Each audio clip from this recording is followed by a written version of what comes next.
Depression. Let's talk about depression. You are depressed. You're going through something. Well, I never get depressed. I never get depressed. It's not my culture to get depressed. We weren't raised that way to get depressed. When I was a child, if anything bad were to happen to us, we would go to our parents would say, shake it off.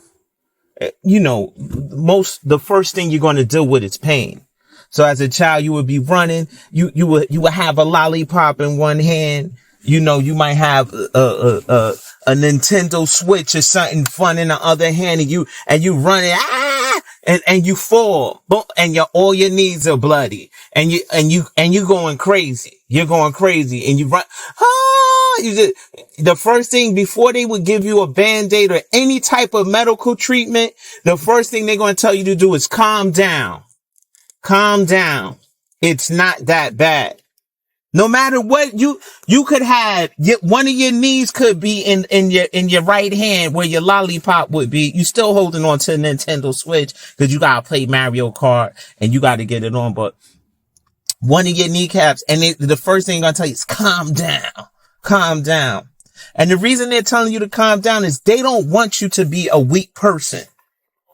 They don't want, in my culture, depression, sadness, these are weak things. We laugh all day. We have good times. We try to make money. We try to look nice. It is not in our culture to be depressed. So when I got older and I would talk to friends and they say, oh man, I'm so sad. I'm so depressed. At times I thought they were kidding. I'm saying, you sad, you depressed. Yeah, man, XYZ happened and I'm so sad. I'm so depressed. And it usually wasn't physical. It usually was something mental. And when we were raised, when we were younger, the mental stuff didn't come until maybe a later age. Maybe you were in school and, you knew, your parents would tell you, hey, man, you get all A's. I'm going to get you the J's, You get all A's. I'm going to get you the beast mode bike. You get all A's. I'll get you, the fear God essentials. This is how we were raised. So you come home, man, you didn't get A's. You study for that test. You got a C. You got a B. Then you come, oh man, I'm sorry. Hey man. Hey, look, don't be sad. That being sad doesn't help anything. Being sad doesn't help it. Being sad is not going to change that C or that B to an A. The only thing that's going to change that C or B to an A is by thinking. You understand? That's the only thing that's going to change that. Thinking. You can't change that grade by you got to think. So this goes on. Maybe later on you got a girlfriend or a boyfriend and you break up with them and you see them and they on Instagram or something with somebody and they just smiling ear to ear. They're somewhere, they're in Paris or something. And you a little kid, you like, man, I'm in 10th grade. How did somebody get to Paris? So you sad at it. And then they tell, hey man, don't you be sad. That's not going to change anything. That's not going to change anything. What you need to do is come better. What you need to do is come better. Come better than that. Come better than that. Work on, your grades so you could go to a nice college or something. Work on yourself so, you could get whatever you want for Christmas. That's how I was raised. And then, ultimately there were times where you were sad or you were depressed and you were actually allowed to be sad or depressed. You were allowed, and everybody was sad. And this would be a funeral or somebody was sick. And even when you're looking around, you're saying, hey man, everybody's sad. You're allowed to be sad. Even then, to keep you from being sad forever, to let you know all is not lost, they would teach you humility. So maybe, this would be a time, it was only 2 times this would happen. Someone was terminally ill or someone passed away where everybody was allowed to be sad. You would see the men, the strong men, the sophisticated women, maybe they had their own business or they have a master's degree, a bachelor's degree in some sciences and stuff. Everybody's dropping a tear, or maybe they have points in time they have to leave the room, because even during a low period like that, they still wouldn't want, they would be sad, but they would not want to publicly display that they were at a weak state. And even then, they would throw in humility. They would say, we lost Uncle Jack. We lost Uncle Jack. And he was a great man, but at least we still got Auntie Diane. At least we still have this, that humility. There's people that they lost their Uncle Jack and they lost their Aunt Diane. Even then, even at a low point, even during death situations. Not that we weren't allowed to be sad, because nobody would really jump on you for being sad at that point. But even then you would have humility. So this is what was drilled in my head throughout my entire life. And we had a family structure. Most of the ladies and men, if they weren't married, they were together. And, everybody was brought up kind of together. So we had a family structure. Maybe that helped out. I'm pretty sure it did help out, because the more level heads you have, the more things will be level, and a lot of people, they stray away from that. Well, I was raised just by my mother. I had a mother and father, but okay, was your father worthwhile? Was your mother pretty? Was your father hardworking? Was your mother level-headed? So even some people that have mothers and fathers, if you got mothers and fathers that ain't adding up to anything, it's the same thing as not having anybody, And the first thing I see when a person tells me that they're sad or depressed is they don't have a solid foundation, because this is the foundation I had. This is why I don't get sad. This is why I don't get depressed.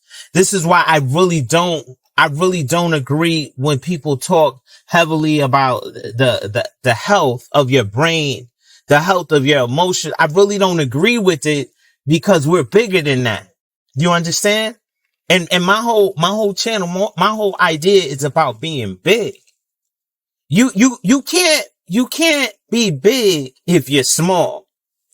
As crazy as that sounds, you can't be big if you're small. And you're like, what, man, of course you can't be, but what does it mean to be small? If you're thinking small, if you're doing small things, you can't be big.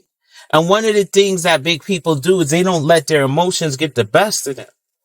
So think about how I was raised. So somebody comes to me and they say, oh man, I'm so sad. And you're like, oh man, what you so sad about? And you're thinking back to when you were a kid. And they say something stupid. Well, man, today I got a flat tire, and I was late on my credit card bill, and man, things just don't seem to be going together, because I applied for this job and I didn't get it. And I'm sad about that. I'm depressed. I'm going to look at them like, what? You depressed? We lost Uncle Jack. And even at that low moment, we knew that. We knew that we could even be doing worse. So you having a flat tire, that's nothing to even be sad about or depressed about. In the words of T.K. Kirkland, who raised you. That's nothing to even be sad about. You real small right now. You real small. You sad about that. That's nothing to be sad about.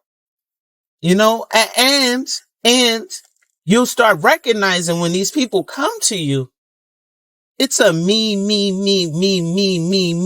situation. There's no humility there. There's no humility. Where's this humility? You're upset because you applied for a job and you didn't get it, or you got a flat tire, or one of your bills are like, who cares? Where's the thankfulness? And we started seeing a lot of this spring up when people start saying, well, I don't believe in God. I'm spiritual. Okay. You don't believe in God. You don't believe in God. That's why you lost. That's why you don't have a lot of your answers, because you strayed away. You strayed away from what's good. You strayed away from what's good. Well, I don't, you believe in walking on what? No. Well, you know, if you want to question some of the stories that were passed down, that's okay. But for you not to believe in God, talk about your spiritual, this is why you have a lot of the problems that you have. This is the reason that your life is in turmoil, that there's so much tumult in your life, that you don't have these things, that you're not, cause think about it. You're not strong in any way. You're not financially strong. You're not physically strong, and you're not emotionally strong. You have no strength about you. If you had some structure, you would be strong. You would be strong, because if you had humility, even people that are religious people, they understand that they should be thankful. You know, that's one of the pillars of most religions, is to be thankful. You understand? So now you have people, they don't have any religion in them, and they're not thankful for anything. You know, they can't understand that, hey man, you know, yeah, you didn't get the job that you want to get, but you still have a job. Hey man, you gotta pay. Think about it, you gotta pay this bill late, but you're still able to pay it. You know, you broke up with your girlfriend or boyfriend, but you're still alive. You're still healthy. There's so many, if you're not going to get up in the morning and just thank God for waking you up, you having tea, you having a mom, you having a dad, you having this, you having, if you're not going to sit up and thank him for the million things that went right that day, who are you to thank him for? Who are you to look up and doubt his entire existence because one thing went wrong? One thing went wrong. Now you depressed. Now the world has turned against you. Now it's the end, because one thing went wrong. That's not the way things go. That's not the way you should even look at anything. And if that's the reason I don't get depressed, because most of the people I love are alive. You know, most of the people that I love are alive. Most of the people that I love are healthy. Can you say the same? Ask yourself, is everybody alive? Is everybody healthy? If that's what's going on, you really don't have anything to be depressed about. All this money and the girlfriend or boyfriend, that stuff is cool. But when the bottom really falls out of your basket, that's not the stuff you're going to care about. You know, that day that you're real sick or something really goes bad, you're going to just say, man, you know, you're not going to care. Yo, you know, I got to, you know, do they have the Balenci steroid boots in my size? You're not going to care about that. All you're going to care about is, hey man, I'm here. Everybody's here. Wow. You know, I'm fortunate. You know, we still have this. We still have that. That's why people come from other countries outside of the U.S. and they're able to work hard and stuff, because they've come from less. You know, if we complain so much, we forgot that we got it good. You know, if you come from some place where you work in 10, 12 hours a day and you still don't have anything, and somebody's telling you that you got to drive an hour somewhere and you can have a good life and you only work 8 hours a day, that's light to you. That's light to you. You understand? We have to start counting what we do have and not what we don't have. And stop following these people. Stop following these weak people. If every time a guy turns around, he's talking about he's sad or, you know, the brain health and all that, don't follow that guy. That's a weak person. What are you going to get from a weak person but weakness? Oh, you need time to take off for your mental. What are you going to get from a weak person? You think everybody's weak? Everybody's not weak. There are a lot of people that are strong. Those are the people you should follow. Do not follow a person. I'm sad. That means that person's making bad decisions. They don't have a good foundation. These are not people that you should follow. Only follow the people that are strong in a lot of ways. A lot of times, only strength that we look for is economic strength. The only strength that we look for is money. Or that person has money. They have all the answers. No, they don't. No, they don't. And a lot of times they don't even have money that we need. You know, Tupac said it a long time ago. It was a song. I forgot the name of the song. He said, I made it G today. And then he says, but you made it in a sleazy way, you know, selling crack to the kids. I got to get paid. Hey, well, that's the way it is. And I think that's the way it is. That's the name of the song. But what they're saying there is that all money ain't good money, and all people with money are not intelligent people. They're not people that we should follow or we should look up to. The reason I even made this is because I know a lot of people, they need somebody. They don't have a mother or a father or even anybody in their corner that has a good foundation that could tell them the right thing. You know, they don't have anybody that says, hey man, if you do X, Y, and Z, this would be the outcome. You know, they got people and they have mothers and fathers say, yeah, you know, this is when mommy and daddy gets passionate. Yeah, they did that to you. Well, I want you to go to school and you hit them on top of the head. You know, that's what their parents are passionate about. You hitting somebody on top of the head, or you having a bad hairstyle and why the teacher doesn't like you. The teacher doesn't like that stuff because they know that person's not going to make it like that. You understand? So have some humility, take advice. You know, look at people that are doing better than you, or people that are doing well, or people that are not depressed, mental health. Like, look at, don't, if somebody's screaming weakness, you're actually at fault, because somebody's screaming weakness, they're actually telling you don't follow them. They're saying, whatever I'm doing, you want to be weak, follow me. That's not a person that you should follow. You understand? And this is why I never get depressed, because there's actually nothing to be depressed about. There's nothing to be depressed about. You are beautiful. You are strong. You can get through anything. You are a person. You can do, anything that anyone has done. Anything. You know, people ask me a lot of things. They may ask me about some mental stuff, some financial stuff, and I could tell them they could do it. Even if they ask me about something, oh man, you got degrees in this, you appear to be a smart guy, and I'll tell them, I'm no different than you. Oh, what you mean? But you're so smart, you did X, Y, Z. Well, if I accomplish X, Y, Z, especially in a math or a science, the only thing I have over you is I took time to do it. I took time to do it. That's all. That's all. You know, I was in a software engineering class. I'm there. A lot of kids, you know, they already had jobs in the field. You know, we're sitting there, and you know, some of them even had some light experience doing it. So the first day of class, they're answering stuff, and I'm like, man, that guy's smart. He knows this, he knows that. And the class will go to like 9:30 at night. So I'm like, man, that cat is smart. So every day I went through the same thing. For like the first week, I went from the same thing. I'm just looking around, man. You know, and this is another thing that the religious books will tell you. You know, don't be jealous of your neighbor. You know, I think it's like covet their wife or something. It's just like, don't look at what they have and wish it was yours. Get yours on your own. And I didn't do that. So I'm still looking, oh man, this guy's smart. That guy's smart. So what I did one day, it was like 9:30, and you know, everybody, oh man, that was such a long class. I'm going to go to sleep. So they said, oh man, they're going to go to sleep. So I don't know what happened. I don't know if I slept late that day, I don't know what was in me. But I said to myself, you know what? I'm not going to go to sleep.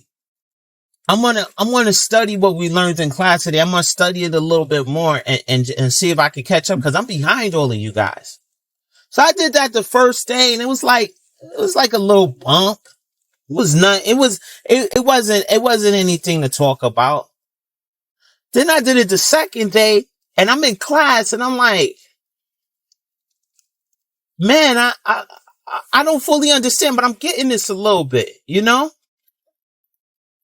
Then, after class, everybody, I'm going to sleep. That was such a long time. I'm going to get something to eat. I did it the third day, and I was like, oh man, like, that class was in fourth day, fifth day, sixth day, seventh. By the time I got up to about the 10th day, I'm in class answering questions too. So this is like the second week out. I'm in class answering questions too. You know, people, you know, not all, you know, if, I'm not going to lie to you. You know, I jumped the gun a little bit. You know, I might have answered, 7 questions and got 2 or 3 of them right, but I did get 2 or 3 of them right. You know, I jumped out there. I'm answering, you know, I got enough nerve now to raise my hand and answer a couple questions too. Like, yeah, you know, this is my input on it. You know, man, by the 12th day,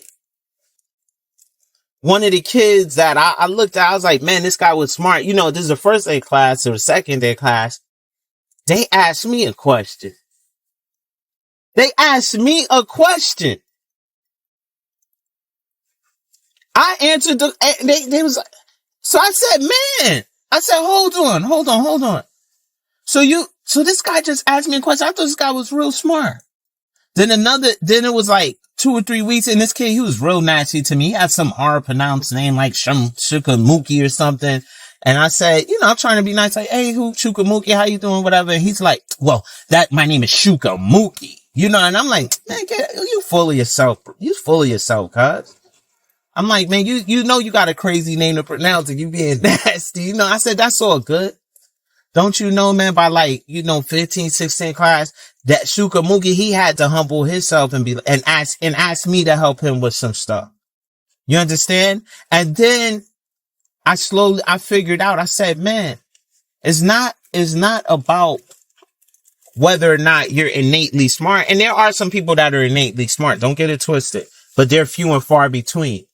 I would say in my life, I met 2 or 3 of them.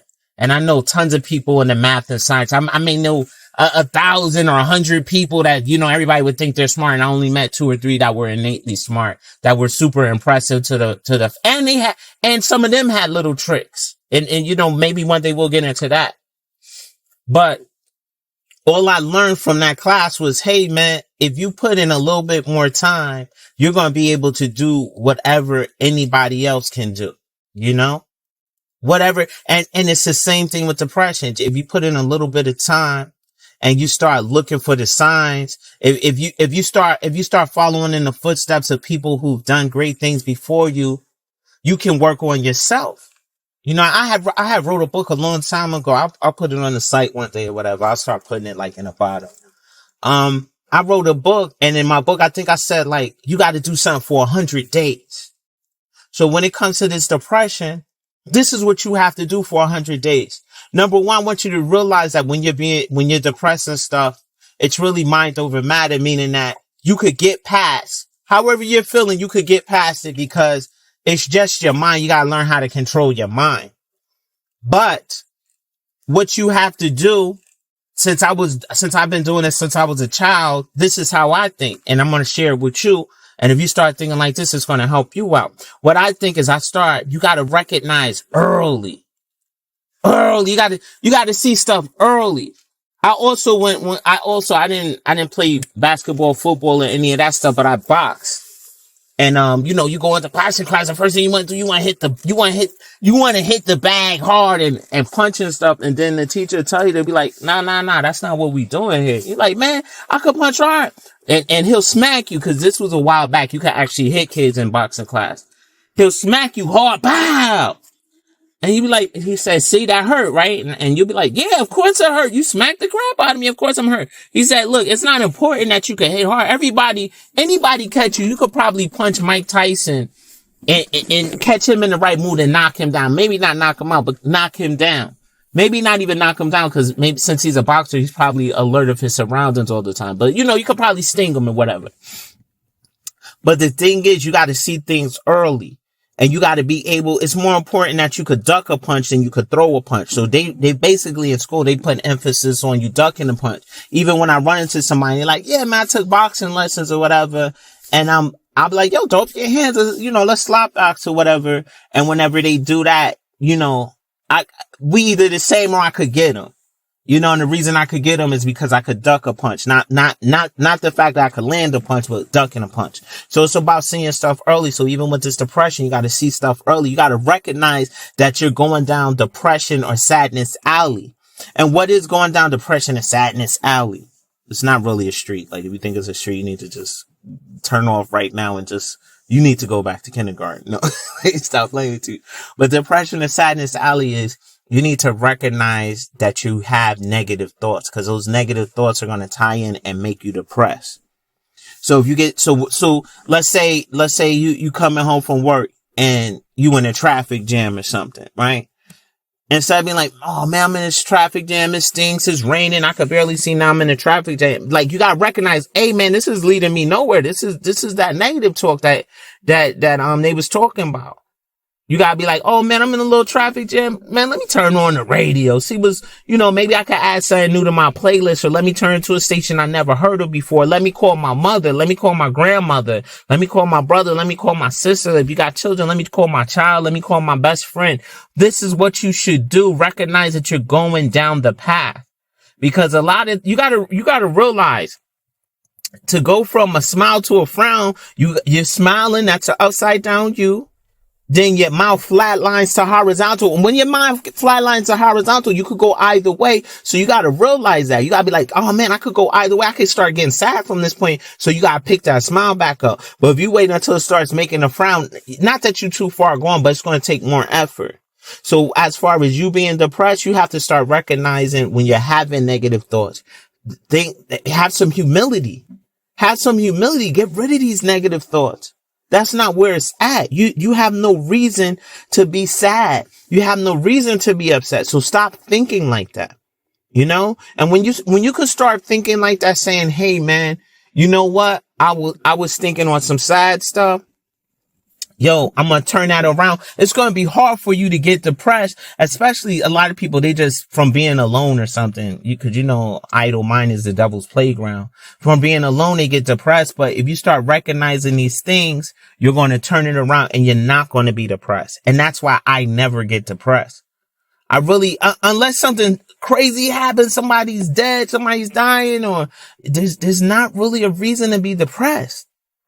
And it's almost a superhuman power.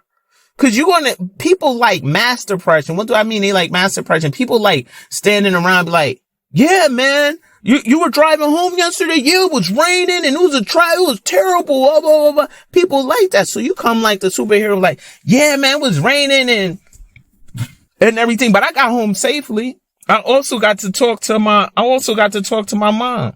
I also had a lot of things. You know what? Let me go. We're going to continue part 2 because this is going on 30 minutes later.